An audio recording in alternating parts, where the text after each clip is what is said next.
महाराष्ट्रातील धरणे तुडुंब भरली आहेत। अलमट्टीतून 3 लाखांनी विसर्ग करा, कृष्णा महापूर नियंत्रण समितीची मागणी। वारणा, पंचगंगा आणि कृष्णा नदी दुथडी भरून वाहत आहेत। संपूर्ण धरण क्षेत्रात मुसळधार पाऊस सुरू असून पश्चिम महाराष्ट्रातील सर्व धरणे तुडुंब भरली आहेत। या पार्श्वभूमीवर अलमट्टी धरणातून सध्या 3 लाख क्युसेकने विसर्ग सुरू करण्याची गरज आहे।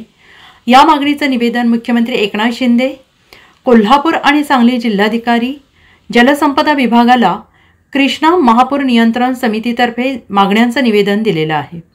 तसेच हिप्परगी बंधाऱ्याचे सर्व दरवाजे खुलेच ठेवावेत अशी मागणी पूर नियंत्रण समितीतर्फे शासनाकडे केली आहे।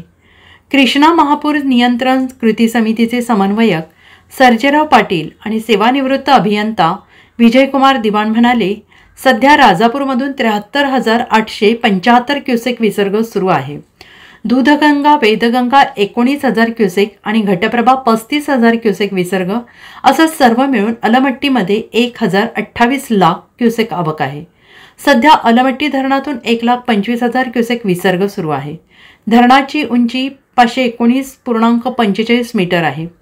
120.41 TMC पाणीसाठा अलमट्टी धरणात आहे। 98% धरण भरलेलं आहे। अलमट्टीमध्ये एवढ्या मोठ्या प्रमाणात पाणी येऊन त्यांनी 119 मीटर पाण्याची लेवल ठेवली आहे। अलमट्टीतील पाणी कमी होताना दिसत नाही।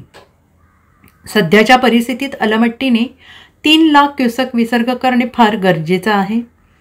पश्चिम महाराष्ट्रातील सर्व धरणे 90 ते 98% भरलेली असून त्यांनाही आता विसर्ग करणे क्रमप्राप्त आहे। नरसोबाची वाडी येथे तिसऱ्यांदा दक्षिण द्वार बंद झालं आहे। सांगली अयरवेन पुलाजवळ कृष्णा नदीची पाणीपाती 22 फुटांवर गेली आहे आणि म्हणून अलमट्टी धरण व्यवस्थापनाने 3 लाख क्युसेकने विसर्ग सोडण्याची गरज आहे। नमस्कार, आज 27 ऑगस्ट 2024 सांगलीच्या कृष्णा नदीबाबत या ठिकाणी पुराची पातळी 7 ते 8 फुटाने रात्रीत वाढली आणि सकाळी ती 23.2 झाली।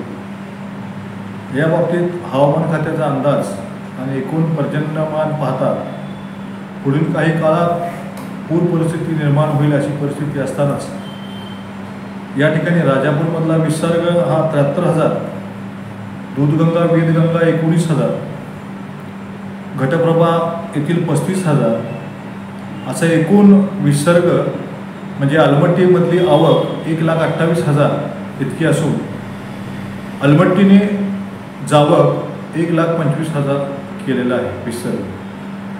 यामुळे त्यांची पाणी पातळी अलमट्टीमधील टिकून राहणार आहे। 120 TMC पाणी सध्या त्यांच्या धरणामध्ये उपलब्ध आहे। 119.40 एवढी मीटर उंची त्यांच्या पाण्याची आहे। त्याचबरोबर हिप्परगीनं कालच गेट राहिलेले उघडले, त्यातले 2 गेट उघडता येत नाही म्हणून आता सध्या बंद आहेत। म्हणूनच हिप्परगी वेळोवेळी मध्ये दरवाजे बंद करते, याच्यावर प्रशासनाने लक्ष ठेवणे गरजेचे आहे। जरी आज अप अँड डाऊन परिस्थिती हिप्परगीमधली समान असली, फ्लो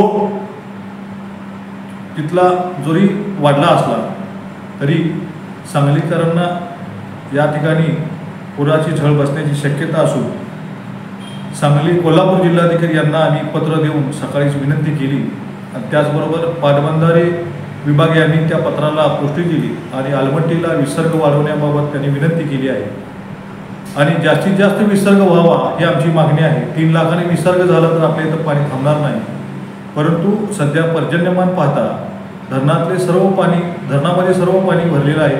90% वर धरणे सगळे भरलेले आहेत।